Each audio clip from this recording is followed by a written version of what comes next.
Escape velocity of A satellite पढ़ेंगे आज। Escape velocity of satellite का मतलब होता है कि, और escape velocity of an object की बात करते हैं, सैटेलाइट की बात नहीं करेंगे, ऑब्जेक्ट की बात करेंगे। सैटेलाइट तो मैं इसलिए कह रहा हूं कि सैटेलाइट किसी भी ऑर्बिट में मूव करते रहते हैं, जब वो काम करना बंद कर देते हैं तो उस ऑर्बिट में काफ़ी जगह घेर लेते हैं। वो बहुत सारे सैटेलाइट छोड़े जाते हैं, बहुत सारे सैटेलाइट हो जाएंगे स्पेस में, तो उनका क्या किया जाए, तो उनको उस स्पेस से एग्जिट कर दिया जाता है, उस ऑर्बिट से एग्जिट कर दिया जाता है और स्पेस में भेज दिया जाता है। कि मतलब ये कहा जाता है कि आपने अगर किसी सैटेलाइट को एस्केप कराना है तो क्या करेंगे। एस्केप का मतलब क्या होता है, बाहर निकालना। एस्केप का मतलब क्या होता है बेटा, बाहर निकालना, एस्केप करना। मींस आप किसी भी ऑब्जेक्ट को ग्राउंड के सरफेस से, अर्थ के ग्राउंड सरफेस से कितनी वेलोसिटी से फेंको कि वो इसके ग्रेविटेशनल फील्ड को क्रॉस करके बाहर निकल जाए। मेरी बात समझ गए, मेरी बात समझ आ गई होगी।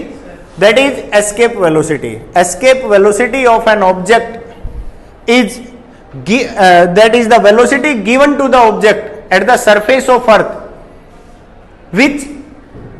which is removed from its gravitational field and can never back its that surface, कि वो उसके सरफेस पर दोबारा वापस ना आ सके। हम इतनी वेलोसिटी देंगे। समझ आ गया। डेफिनेशन आप बुक से लिख लेंगे, मैंने आपको समझा दी है। मैंने कहा बेटा ये अर्थ है भाई, ये क्या है बेटा, अर्थ।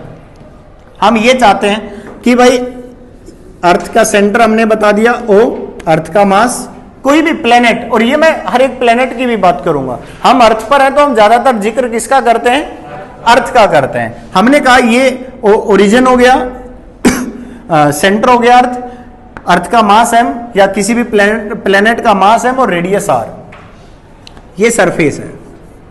समझ आ गया। हम क्या चाहते हैं कि ऑब्जेक्ट को यहां से फेंकना है। मैं v स्पीड से फेंक रहा हूं, एस्केप वेलोसिटी है, v से लिखेंगे हम इसको। मेरी बात समझ गए। और हम इसको इसके ग्रेविटेशनल फील्ड से बाहर पहुंचा देते हैं, इनफाइनाइट पर पहुंचा देते हैं। कहां पहुंचा देते हैं बेटा, इनफाइनाइट पर पहुंचा देते हैं। मेरी बात समझ आ गई, पॉइंट क्लियर हो गया। अब वही पॉइंट है जो आपने पहले किसमें पढ़ा था, पोटेंशियल एनर्जी के अंदर पढ़ा था। मैं डायरेक्ट इसको पोटेंशियल एनर्जी से भी करा देता, पर मैं आपको नॉर्मल तरीके से समझाना चाहता हूं। मैंने कहा कि मान लीजिए आपने ए पॉइंट ले लिया। ए पॉइंट ओरिजिन से कितने डिस्टेंस है, एक्स। ए से बी स्मॉल डिस्टेंस मेजर करने के लिए dx डिस्टेंस की जरूरत पड़ेगी। कितनी, dx डिस्टेंस। समझ आ गया। हम ए पॉइंट पर फोर्स निकालेंगे तो क्या कहेंगे, gm स्मॉल m अपॉन, ये जो ऑब्जेक्ट है इसका मास क्या बता दिया हमने, स्मॉल m। हम क्या कहते हैं, dw भी small amount of work done for displace a object of mass m through distance dx। Clear.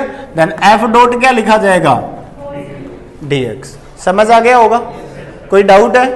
अब हम आपको ये बता रहे हैं dw is equal to gm small m upon x square into dx। Integration कर दे दोनों तरफ, कर दे दोनों तरफ इंटीग्रेट। कहां से कहां करेंगे बेटा, सॉरी यहां पर है ना ऑब्जेक्ट, आर रेडियस से आप मूव करा के कहां पहुंचाना चाहते हो, इन्फिनिटी, जहां से वो कभी भी वापस ना आ सके। आपने उससे इतना काम कराना है, उसके ऊपर इतना काम करना है कि सरफेस से आप उसको इनफाइनाइट पर पहुंचा दो। ये तो आपको ही काम करना पड़ेगा, अपने आप तो जाएगा नहीं, अपने आप तो जाएगा ही नहीं भाई। अगर आपने उसको पहुंचाना है तो आपको काम करना पड़ेगा, और कितना करना पड़ेगा कि यहां सरफेस से मूव करके कहां पहुंच जाए, इन्फिनिटी पर पहुंच जाए। यहां तक समझ आ गया, सभी को समझ आ गया। अब आपने इंटीग्रेशन करना है, dw का इंटीग्रेशन w मैं डायरेक्ट बताऊंगा। अब इंटीग्रेशन gmm 1/x स्क्वायर का क्या पढ़ा था बेटा, r to infinite, upper limit point minus lower limit point, gmm minus बाहर ले लू, 1 upon infinite minus 1 upon r। हो गया, मेरी बात समझ गए। ये क्या हुआ बेटा, यहां से क्या आ जाएगा, w is equal to gmm सीधा अपॉन r। ये क्या थी बेटा, पोटेंशियल एनर्जी थी।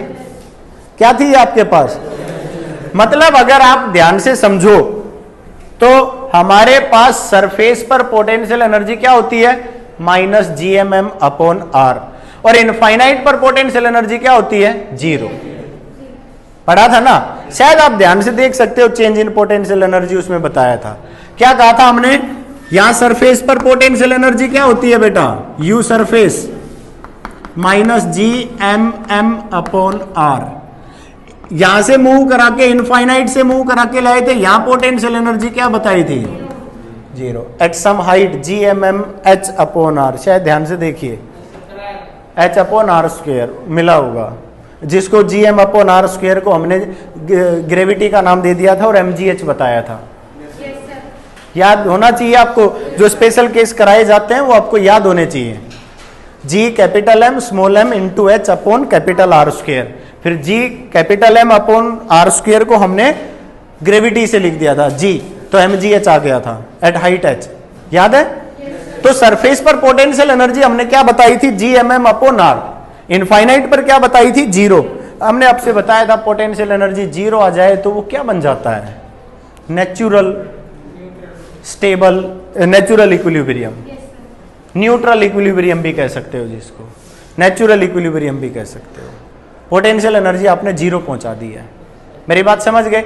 नेगेटिव पोटेंशियल एनर्जी होती है तो ऑब्जेक्ट क्या करता है, अट्रैक्ट। नेगेटिव पोटेंशियल एनर्जी बताए हुए हैं सारे पॉइंट। नेगेटिव पोटेंशियल एनर्जी में ऑब्जेक्ट क्या करता है, तो हमने 0 पहुंचा दी तो अब तो अट्रैक्ट ही नहीं करेगा, और जब अट्रैक्ट नहीं करेगा तो वो वापस भी, क्योंकि कोई नया फोर्स लगा ही नहीं है। मेरी बात समझ गए।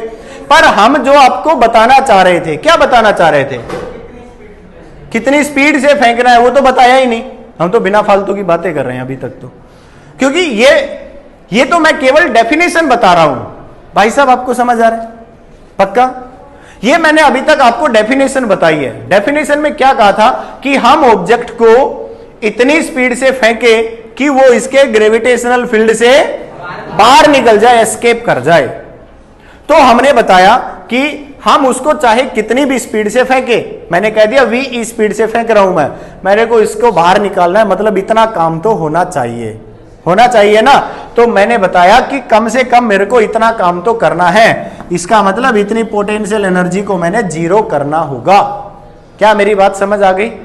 मीन्स अब मैं आपको बताऊंगा law of conservation of energy, सीधा लिख देते हैं यहां, by law of conservation of energy.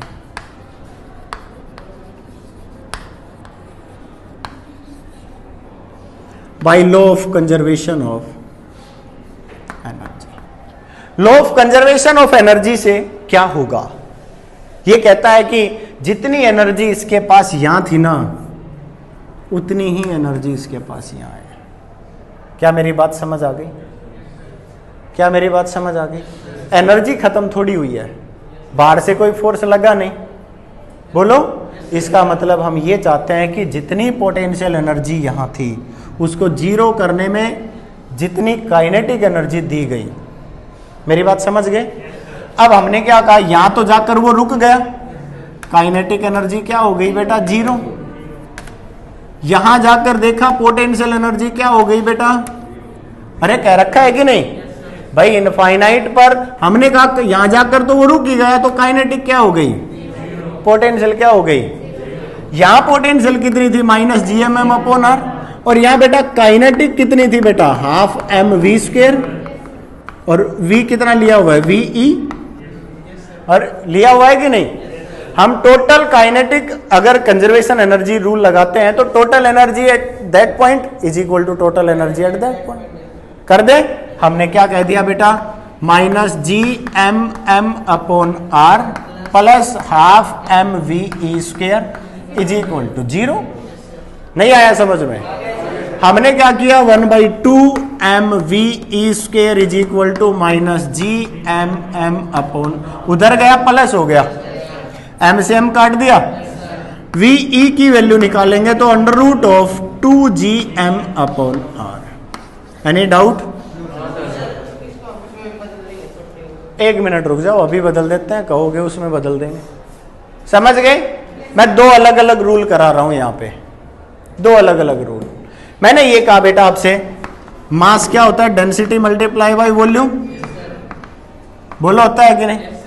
मैं ये मास की वैल्यू यहां पुट करूं, तो VE क्या आ जाएगा हमारे पास 2G रो 4/3 पाई R³ अपॉन R।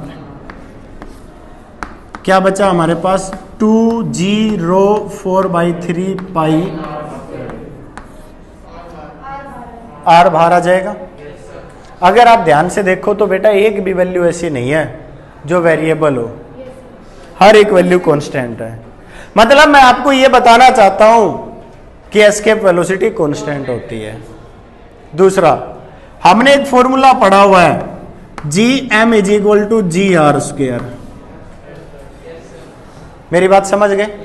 अरे स्मॉल g = Gm/R²। होती है कि नहीं? ये वैल्यू मैंने यहां पुट की। V = 2GR² साइल समझ आ रहा है? R से R कैंसिल, क्या आ गया? रेडियस ऑफ अर्थ और ग्रेविटी दोनों कांस्टेंट है। रेडियस ऑफ अर्थ और ग्रेविटी दोनों क्या है? मेरे हिसाब से ये वैल्यू भी क्या है? समझ आ गया? नोट हो जाएगा ये? साफ करूं मैं आपको एक नया पॉइंट यहां बताना चाहता हूं कि हमारे पास जो वैल्यू आ रही है, इसको ध्यान से देखना। हमारे पास जो वैल्यू आई है V = 2GR, अगर दोनों वैल्यू कांस्टेंट है तो 2 × 9.81 × 6.4 × 10⁻⁶ कांस्टेंट है। जब हम इसका सॉल्यूशन करेंगे तो 11.2 km/s। कैलकुलेशन करके देखना इसकी, 11.2 km/s आएगी। क्या आएगी बेटा? 11.2 किलोमीटर। बहुत ज्यादा होती है, काफी ज्यादा होती है 11.2 km/s। ये इसकी एस्केप वेलोसिटी है, एस्केप स्पीड है। मेरी बात समझ गए? अब आपने एस्केप स्पीड पढ़ लिया, स्पीड भी कह देते हैं बेटा इसको, escape speed of A satellite और ए पार्टिकल और ए ऑब्जेक्ट। एक अच्छा पॉइंट, ये अर्थ सरफेस है, यहां एक सैटेलाइट है जिसका मास है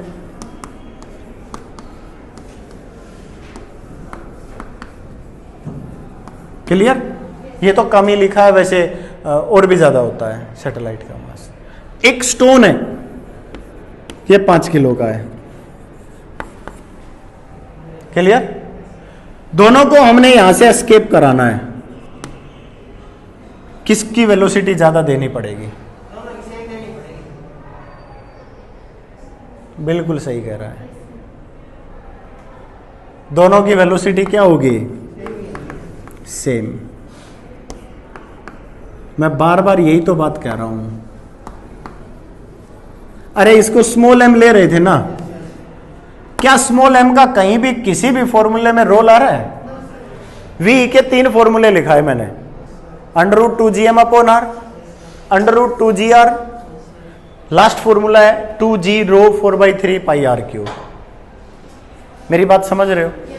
मास पर किसी भी ऑब्जेक्ट के मास का एस्केप वेलोसिटी पर कभी कोई इफेक्ट नहीं होता। एक छोटा सा पार्टिकल आपने एस्केप कराना है तो भी उसको 11.2 km/s से फेंकना पड़ेगा। अगर आपने बहुत हैवी ऑब्जेक्ट सैटेलाइट को लॉन्च करना है, एस्केप कराना है, तो उसको भी 11.2 km/s से फेंकना पड़ेगा। क्या मेरी बात समझ आ गई? आपने केवल वेलोसिटी देनी है, आपने केवल उसकी ग्रेविटेशनल पोटेंशियल एनर्जी को जीरो करना है, आपने केवल उसकी ग्रेविटेशनल पोटेंशियल एनर्जी को जीरो करना है, और वो जीरो करने के लिए आपको एस्केप कराने वाली वेलोसिटी देनी पड़ेगी। That does not depends on मास। समझ आ गया? आप यहां लिखेंगे escape velocity VE does not depends on mass of object. Object के मास पर डिपेंड नहीं करती। बिल्कुल, प्लेनेट की रेडियस पर डिपेंड करती है, और प्लेनेट के मास पर नहीं, उसकी डेंसिटी पर डिपेंड करती है। मैंने लिखा है एक और फॉर्मूला, ध्यान से देखना। यहां मैंने प्लेनेट के मास के बारे में जिक्र ही नहीं किया, यहां मैं केवल क्या बता रहा हूं? डेंसिटी और रेडियस की बात कर रहा हूं मैं। समझ आ गया? Size of the planet. Clear? VE depends on हाँ जी, size of planet and its density, दोनों पर। मेरी बात समझ गए? और वो आप देख ही रहे हैं। जैसे कि फॉर एग्जांपल मैं आपको एक कॉन्सेप्चुअल क्वेश्चन के बारे में बता देता हूं, ठीक है?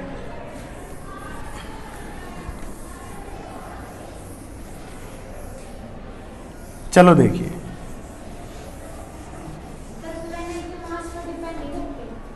डेंसिटी पर डिपेंड करती है, डेंसिटी और फिर उसके साइज पर। हमने रेडियस बता तो दिया, साइज ऑफ प्लेनेट, रेडियस और डेंसिटी, समझ गए? और इन्हीं से ही तो मास निकलता है। आपसे एक क्वेश्चन पूछा जाता है कि अर्थ पर एटमॉस्फेयर है बट मून पर एटमॉस्फेयर नहीं है, क्यों?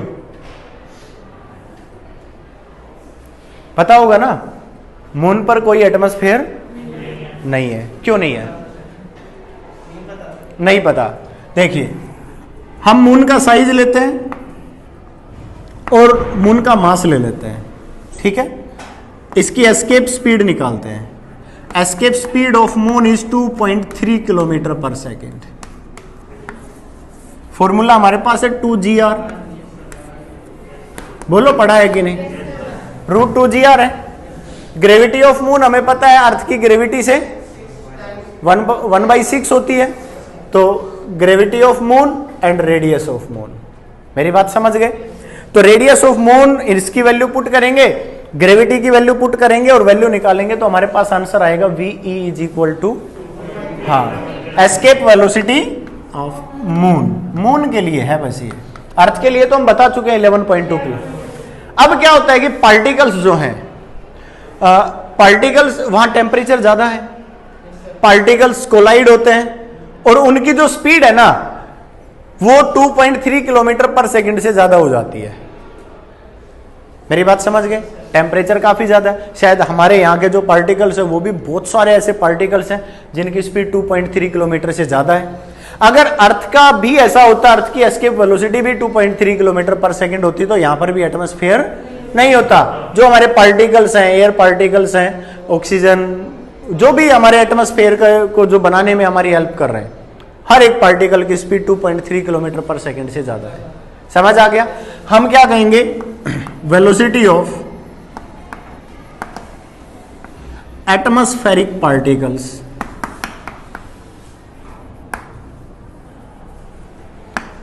is greater than escape velocity of moon, then these particles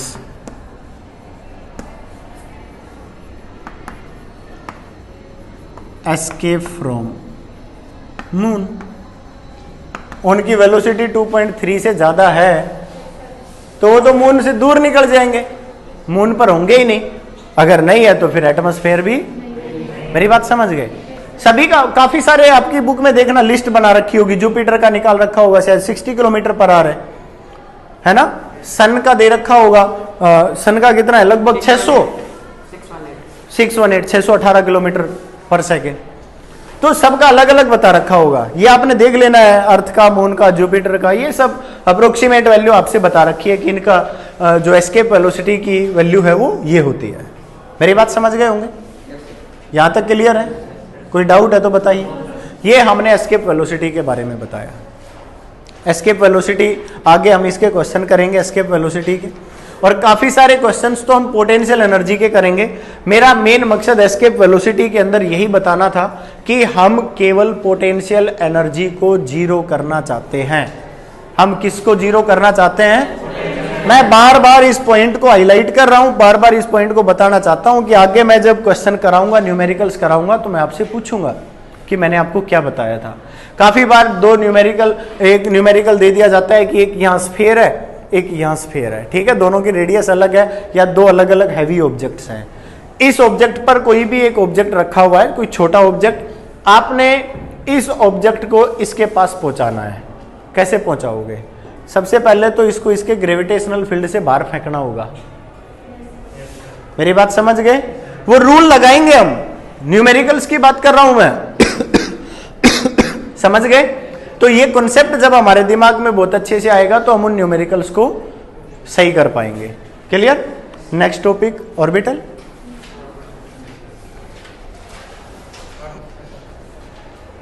launching of satellite after then orbital. चलो ये करते हैं। देखिए लॉन्चिंग ऑफ सैटेलाइट जो है बेटा थियोरेटिकल पोर्शन है, आपने केवल सीखना है। पैराबोलिक पाथ पढ़ा है आपने? Parabolic path. चलो देखिए, हम सैटेलाइट को लॉन्च करते हैं।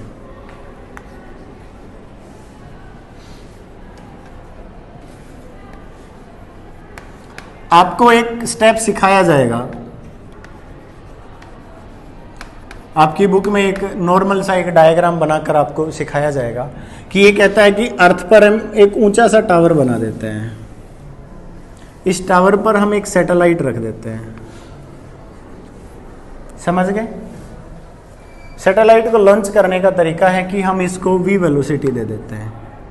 कुछ हाइट से इसको v वेलोसिटी देंगे तो ये पैराबोलिक पाथ कवर करेगा। हमने थोड़ी स्पीड और इंक्रीज की तो यहां आकर गिर गया, थोड़ी सी स्पीड और इंक्रीज की तो यहां आकर गिर गया, पैराबोलिक पाथ तो आएगा। हम इसकी स्पीड इतनी कर देते हैं कि ये आगे निकल जाए और फिर ये घूमना शुरू कर दे। हमने थोड़ी सी स्पीड दी थी, आपने एक ऑब्जेक्ट को फेंका, आगे जाके गिरेगा। हमने देखा कि ये इसकी तो जो सरकमफ्रेंस है उसी पर ही गिर गया, इसके अर्थ सरफेस पर ही गिर गया। हम बार बार इसकी स्पीड को इंक्रीज करते हुए जा रहे हैं, बार बार हम क्या कर रहे हैं बेटा, इसकी स्पीड को। ठीक है, अब मैं बताता हूं बेसिक आइडिया क्या होता है लॉन्च करने का। सैटेलाइट के को हम देखते हैं तो जेट रॉकेट लगे रहते हैं, ठीक है, रॉकेट लगे रहते हैं उसमें, और इंजन होते हैं, 3-4 इंजन होते हैं उसमें। सबसे पहले रॉकेट के हिस्से खुलना शुरू होते हैं। सबसे पहले एक रॉकेट काम करेगा जिसमें नाइट्रो लगी रहती है, नीचे आग छोड़ता है, आपने देखा होगा सैटेलाइट को लॉन्च करते हैं। जैसे उसका फ्यूल खत्म हुआ, वो सिस्टमेटिक ढंग से होता है पूरा, वो जो रॉकेट है वो खुल जाएगा वहां से। अगला इंजन शुरू होगा, अगला रॉकेट शुरू होगा, वो उसको एक स्पेसिफिक हाइट पर ले जाएगा। ठीक है, उस हाइट पर जाने के बाद क्या होता है कि ये पूरा इंजन है, अभी ये रॉकेट यहां लॉन्च हुए हैं, ये इसको ऊपर की तरफ पुश कर रहे हैं। एक रॉकेट यूं भी होता है, जब ये वाला रॉकेट है एच हाइट पर पहुंचूगा, ये वाला रॉकेट जैसे ही इनका फ्यूल खत्म होगा ये स्टार्ट हो जाएगा। ये स्टार्ट होगा तो ये इसको पुश करेगा राइट साइड में। मेरी बात समझ गए? हमने इसको अर्थ से लॉन्च किया था, यहाँ ये ऊपर जा रहा है, ये रॉकेट काम कर रहे हैं। जैसे ये खत्म हुआ इसने अपना काम शुरू कर दिया। इसका मतलब ये इधर फेंक रहा है इसको, ये कितनी स्पीड से फेंके कि ये पूरा सैटेलाइट इसके चारों तरफ घूमना शुरू कर दे। अगर इसने कम स्पीड से फेंका तो ये आकर यहाँ गिर जाएगा, थोड़ी और स्पीड बढ़ाई यहाँ आकर गिर गया, थोड़ी और स्पीड बढ़ाई यहाँ चला गया। तो हमने इसको v0 स्पीड से फेंका कि सैटेलाइट हमारा लॉन्च हो गया। सैटेलाइट लॉन्च होने का मतलब ये होता है, देखिए सैटेलाइट दो तरह के होते हैं, एक होता है नेचुरल सैटेलाइट, हाँ जी, और दूसरा हमारे पास होता है आर्टिफिशियल सैटेलाइट। तो सैटेलाइट का मतलब समझना है क्या होता है।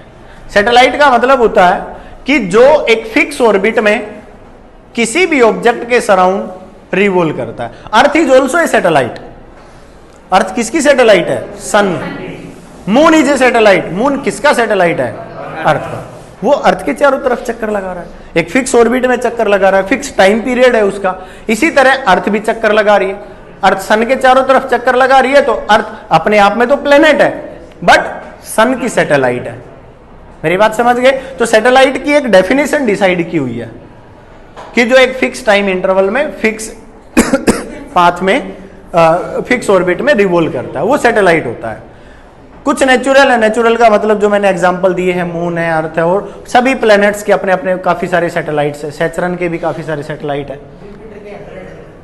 जुपिटर के 100 सैटेलाइट है ना। तो इस तरह सभी के, अर्थ का एक ही है नेचुरल सैटेलाइट। कुछ आर्टिफिशियल है जो हम लॉन्च करते हैं, हम छोड़ते हैं। हमारे जो हमारा कौन सा है जो सैटेलाइट छोड़ रहा है? DRDO। हाँ, नहीं मैं नाम नहीं पूछ रहा हूं, मैं अपनी जो इंडियन एजेंसी है वो कौन सी है? DRDO। जो सैटेलाइट लॉन्च करती है, समझ गए। डीआरडीओ का सबसे ज्यादा जो प्रसिद्ध कैंडिडेट है उसका नाम क्या था? एपीजे अब्दुल कलाम, है ना, उसकी प्रतिमा लगी हुई है वहां पर, आप देखोगे तो। चलो देखिए, ये मैं आर्टिफिशियल सैटेलाइट के बारे में बता रहा था कि लॉन्च कैसे किया जाता है, ये थ्योरी है। इसका ये वापस गिर जाएगा, अगर ये स्टार्ट नहीं हुआ तो ये वापस गिर जाएगा। बट उसके लिए ऑप्शन एक और दिया जाता है, इसके अंदर ऑप्शन होता है कि एक और रॉकेट होता है। ये यहां से ये फ्यूल खत्म हो गया, उसके बाद की थ्योरी हम सिखाएंगे आपको, ठीक है। इस रॉकेट का फ्यूल खत्म हुआ, उसके बाद की थ्योरी मैं आगे बताऊंगा। देखिए अब आगे ये समझ आ गया लॉन्चिंग ऑफ सैटेलाइट। तो अब देखिए लॉन्चिंग ऑफ सैटेलाइट के बाद आता है ऑर्बिटल वेलोसिटी ऑफ या orbital speed of A satellite, वो पढ़ते हैं।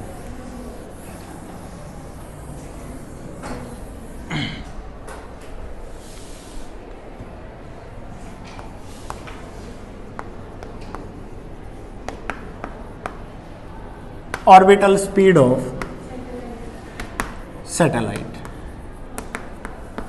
हमने कहा कि हम सैटेलाइट को लॉन्च कर रहे हैं, ठीक है। Earth surface, radius are,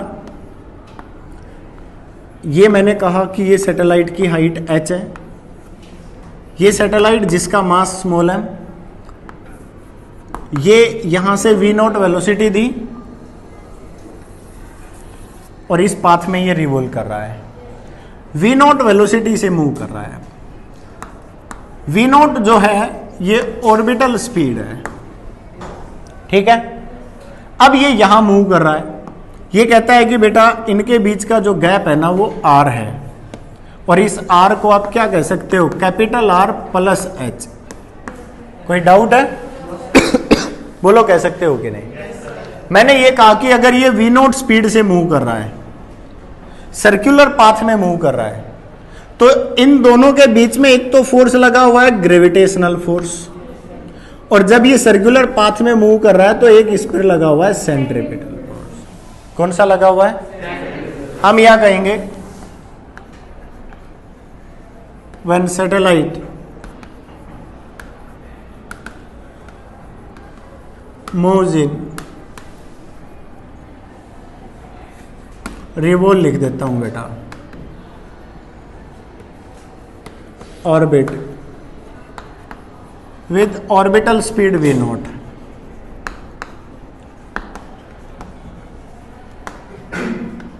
then its centripetal force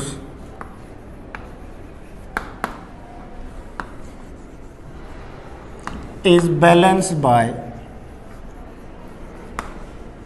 gravitational force।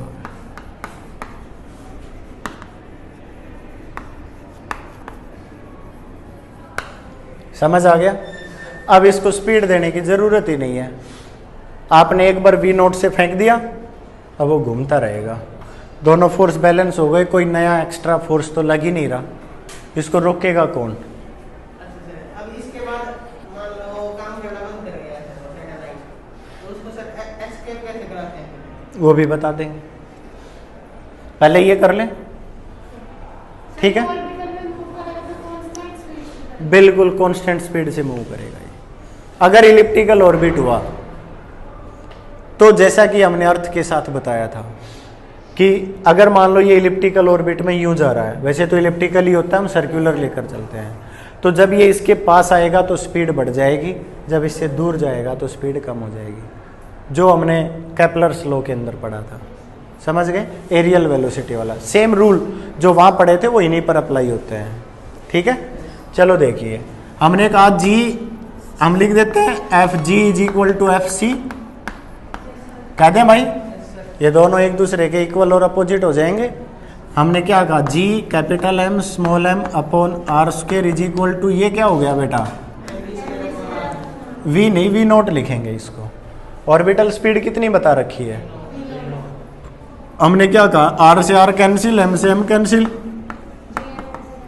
बिल्कुल सही है, G M upon. Any doubt? कोई डाउट नहीं है?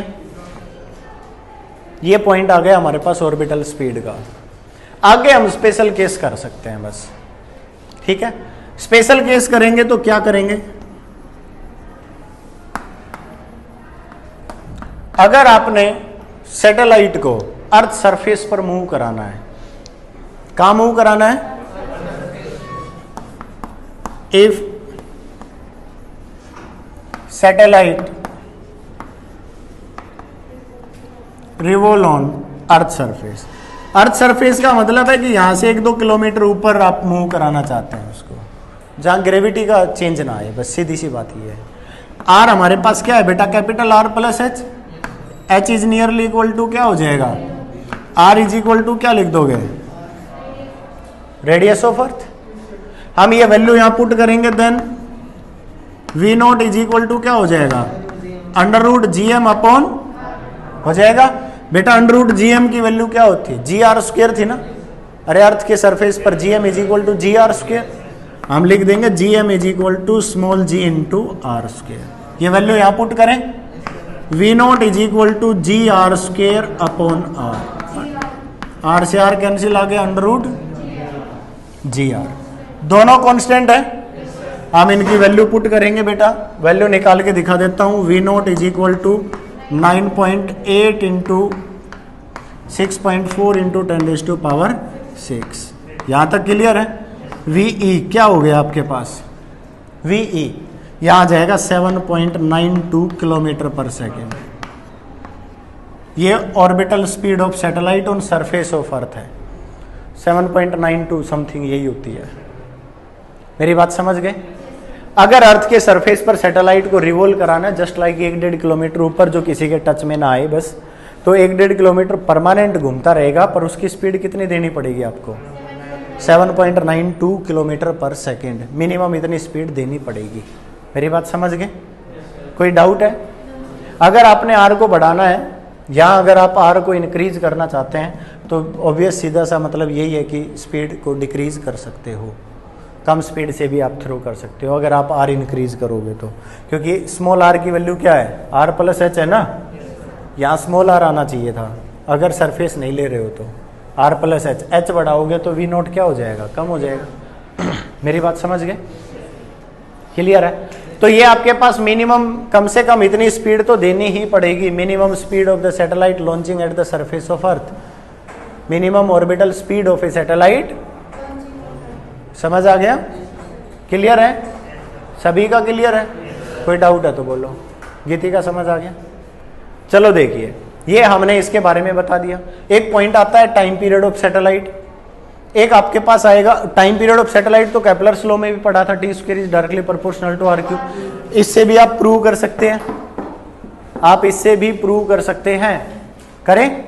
चलो देखिए टाइम पीरियड ऑफ सैटेलाइट, एक हाइट ऑफ सैटेलाइट निकाल लेते हैं, निकालें।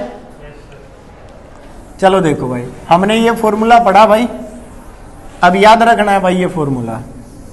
देखिए, अरे डायग्राम क्यों साफ कर दिया, ओह वैसे उसकी कोई खास जरूरत नहीं थी, पर हमारे पास फॉर्मूला आ गया, ऑर्बिटल अंडर रूट 2 ये sorry under root G R आ गया एट सरफेस ऑफ अर्थ। मेरी बात समझ गए। और बेटा एस्केप वेलोसिटी क्या आई थी, ये भी कहां थी, एट सरफेस ऑफ अर्थ, दोनों ही थी। अगर इन दोनों के बीच में रिलेशन निकालना हो तो, अरे नहीं आया समझ में, अरे डिवाइड कर लो दोनों को भाई, नहीं आ रहा समझ में, क्लियर है ना। तो ये एक तो रिलेशन ये भी दिमाग में आ गया, चलो ये और बता दिया आपको, ठीक है। चलो टाइम पीरियड की बात करते हैं, टाइम पीरियड ऑफ सैटेलाइट।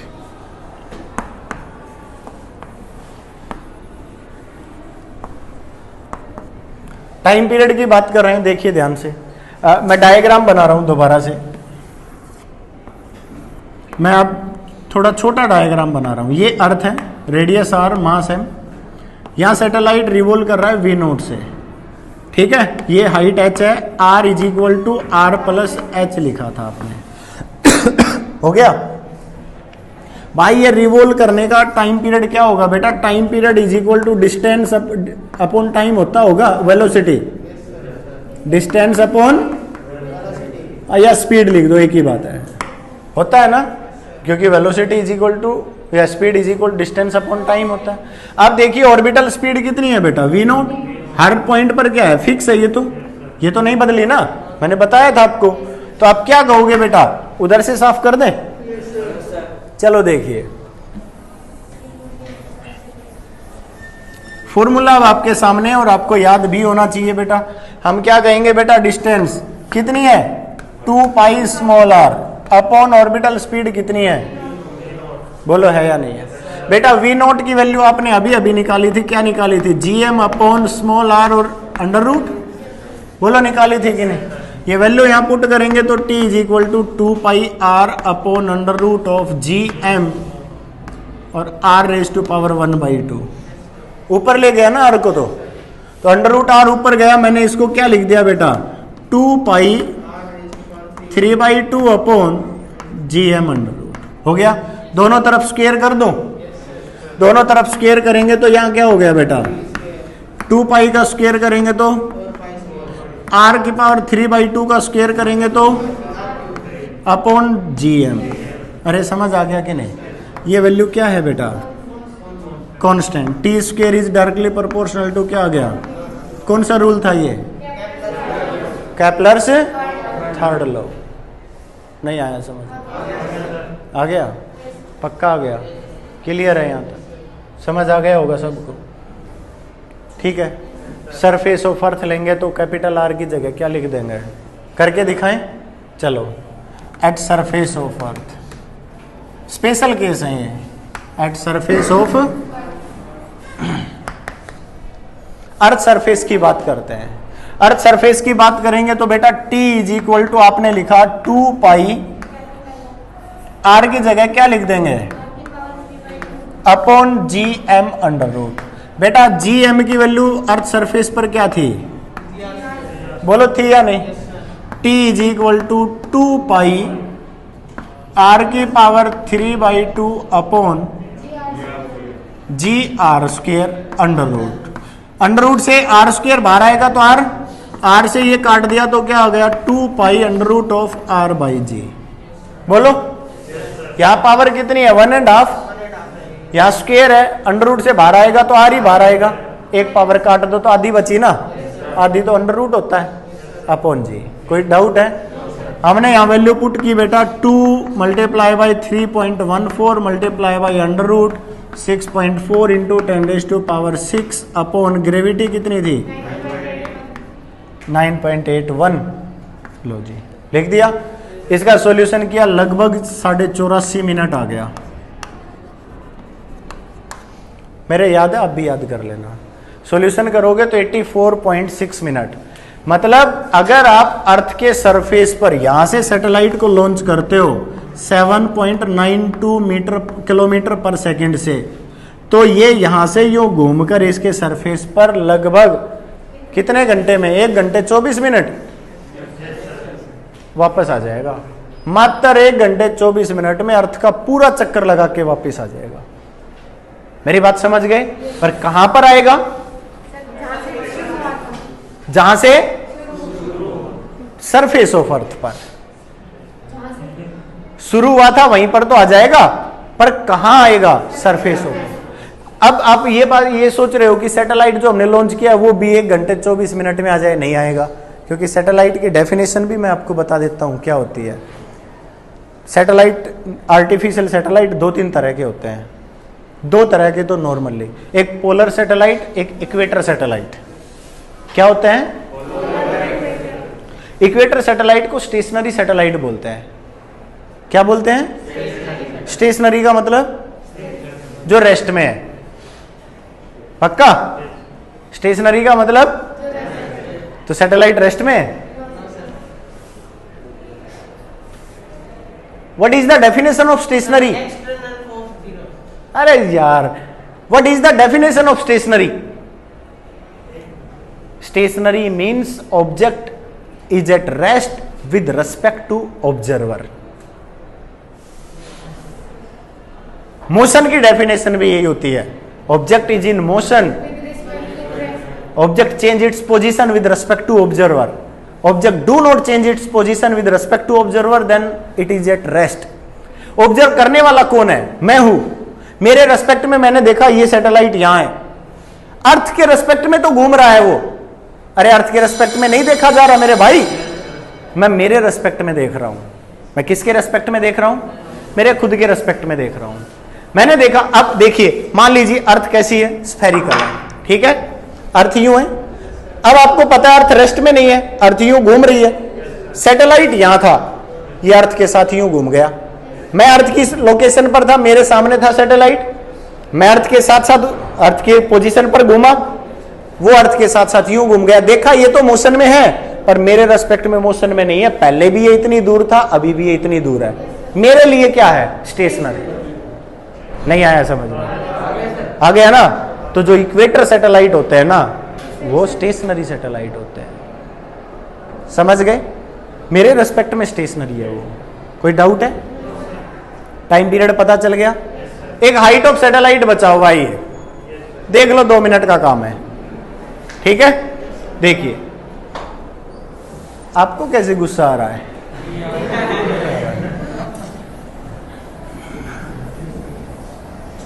अभी अभी हम एक फॉर्मूला लिख रहे थे, ठीक है?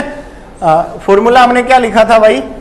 हाइट ऑफ सैटेलाइट निकालना है ना हमने। तो देखिए t इज इक्वल टू क्या पढ़ा था आपने? 2 pi r⁵ upon under root of, ठीक है, स्क्वायर किया था, T square is equal to 4 pi square r plus h का पावर 3/2। तो 3 लिख दो इसको क्या लिख दिया जाए? T square gm upon 4 pi square लिख दिया जाए। r प्लस क्या हो गया? h cube. अरे हो गया कि नहीं? क्यूब रूट कर दो दोनों तरफ। r plus H is equal to T square gm upon 4 pi square की पावर 1/3 हो गया क्यूब रूट। h निकालोगे तो r उधर जाएगा। h इज इक्वल टू क्या आ गया? टी स्क्वायर gm अपॉन 4 पाई आ गया। कौन सी वैल्यू मालूम नहीं है? टाइम पीरियड मालूम है, 24 घंटे होता है एक रोटेशन का। बोलो होता है कि नहीं? जी मालूम है, एम मालूम है, कांस्टेंट है, रेडियस मालूम है, टाइम पीरियड तो आ जाएगा, ये सॉरी हाइट आ जाएगी। जब ये हाइट निकालोगे तो अप्रोक्सीमेट बता देता हूं, h is nearly equal to 36,000 kilometre. 36,000 kilometre height पर सैटेलाइट को लॉन्च किया जाता है। कितनी हाइट पर? 36,000 किलोमीटर। समझ गए? अब आप ये पूछ रहे हो एस्केप कैसे किया जाएगा? ये यहां चल रहा है, ये हमारे लिए स्टेशनरी है, हमने अपने अकॉर्डिंग यहां से एक रॉकेट लॉन्च किया, उसको हमने एस्केप वेलोसिटी दे दी। ये जाकर इसके साथ टकराएगा, अपनी एनर्जी इसमें ट्रांसफर करेगा और अपने साथ लेकर बाहर निकल जाएगा। मेरी बात समझ गए? दोनों एस्केप, दोनों बाहर। क्लियर? ओके।